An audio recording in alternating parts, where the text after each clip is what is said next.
Au Moshav Sdot Mira, entre Jérusalem et Tel Aviv, se construit le musée et l'archive du judaïsme marocain. Marc Eliani est l'initiateur et directeur du projet. C'est dans des bâtiments jusqu'à présent dédiés à l'agriculture et à l'élevage que se tiendront d'une part le musée et d'autre part l'archive. L'archive regroupera des manuscrits, de la documentation, de la littérature aussi bien ancienne que contemporaine.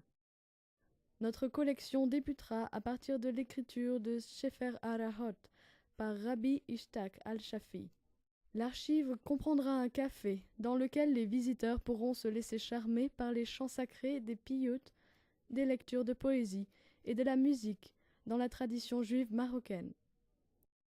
Le but de notre archive est de promouvoir la culture juive marocaine en accordant des bourses d'études et de recherche. Cela permettra de créer un pont intergénérationnel.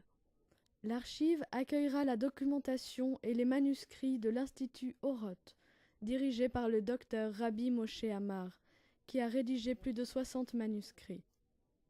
Une maison d'édition s'emploiera à la publication d'une collection traitant différents aspects de la culture juive marocaine.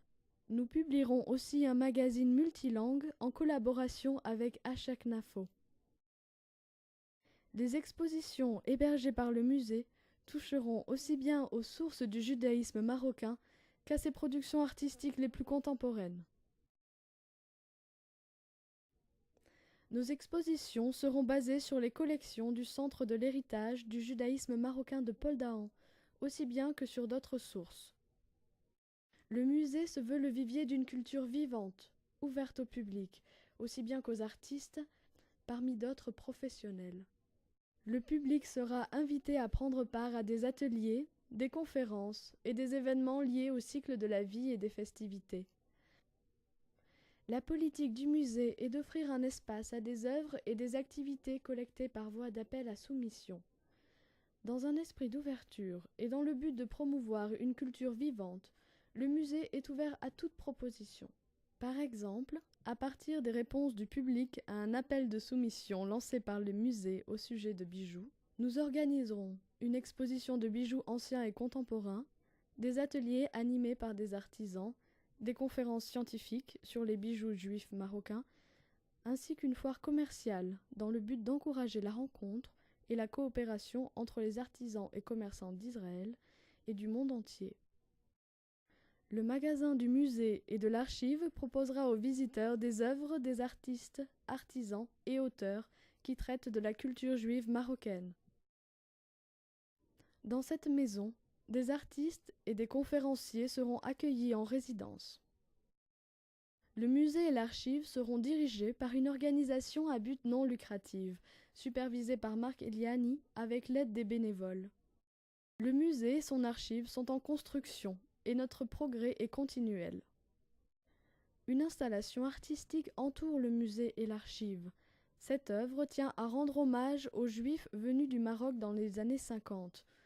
Ils ont développé les zones rurales d'Israël en s'installant dans les moshavim et les villes en voie de développement. Elle est composée d'un mur, d'une maison, de fours servant à cuire le pain, les galettes et la céramique, ainsi que d'une grande sculpture. L'ensemble est façonné dans le même matériau, la terre. La sculpture représente un homme, une femme et un enfant. Tous trois regardent vers Jérusalem.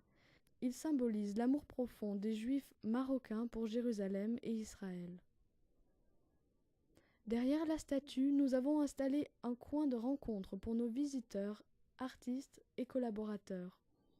Entre le musée et l'archive, dans la cour intérieure, bruisseront les fontaines d'un jardin oriental orné de sculptures. Une peinture murale viendra orner l'ensemble des murs extérieurs du musée et de l'archive.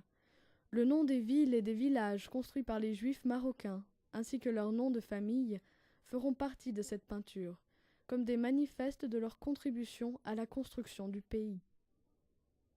Nous avons planté autour du musée et de l'archive un boustan, des figuiers, des grenadiers, parmi d'autres arbres fruitiers. Nous ferons de notre boustan un beau jardin botanique en respectant les règlements dus à la sécheresse. L'ensemble de notre travail se base sur des principes de protection de l'environnement.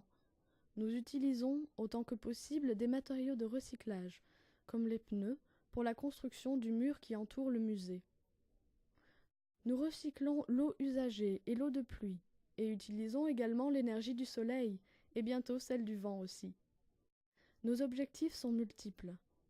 Encourager le multiculturalisme ainsi que la tolérance interculturelle en Israël, tout en créant une dynamique économique liée au tourisme.